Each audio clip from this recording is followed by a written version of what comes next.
Hello everybody, in today's video I'm going to show you how to use Taobao in USA, UK and Europe. If you're in the USA, the UK or Europe and want to shop on Taobao, in this guide I'll show you how. Firstly, what you need to do is you need to open the Taobao app, and the next is make sure you have created a Taobao account using your international phone number. And what you need to do is if the language supports it, you can also switch the interface language. You can go to account in the bottom right. And after that, select settings gear in the top right. And from here, you need to select this country and region slash language slash currency.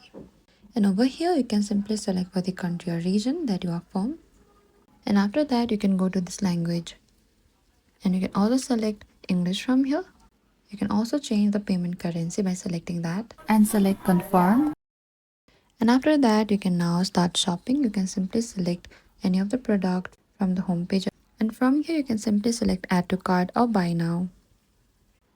And after that, you can select for your size, color classification and select buy now. Follow the on-screen instruction. And after that, you can place your order. And that is it. That is how you can use Taobao in the US, the UK and Europe. Thank you for watching this video. I hope this video was helpful.